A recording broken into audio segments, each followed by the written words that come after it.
আল্লাহ তাআলা কিয়ামতের কঠিন ময়দানে যেদিন স্বামী স্ত্রীকে চিনবে না, স্ত্রী স্বামীকে দেখে পালিয়ে যাবে, বন্ধু বন্ধুরে চিনবে না, পীর সাহেব মুরিদরে চিনবে না, মুরিদ পীর সাহেবরে চিনবে না, দলের কর্মী তার নেতারে চিনবে না, নেতা তার কর্মীরে চিনবে না, বন্ধু বন্ধুরে দেখে পালাবে। এই কঠিন মুহূর্তে সূর্যটা মাথার কাছে চলে আসবে, জমিনটা তামার জমিন হবে, আজকের জমিনের মতো নয়।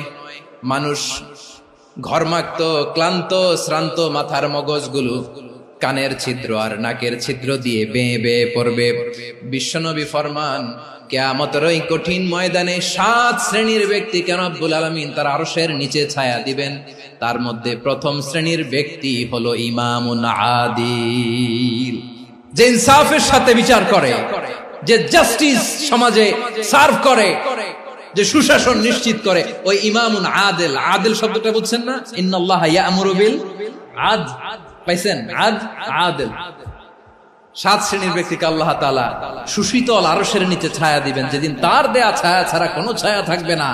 এর প্রথম হচ্ছে ইমামুন আদিল, ন্যায়পরায়ণ শাসক। চিল্লায় বলেন সুবহানাল্লাহ।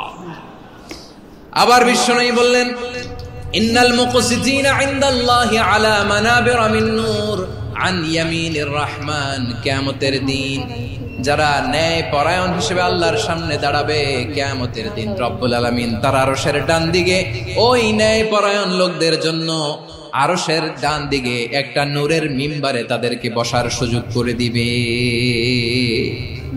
আল্লাহর আরশের ডান দিকে ন্যায় পরায়ণ লোকদের জন্য আল্লাহ তাআলা নূরের মিম্বার বানাবে।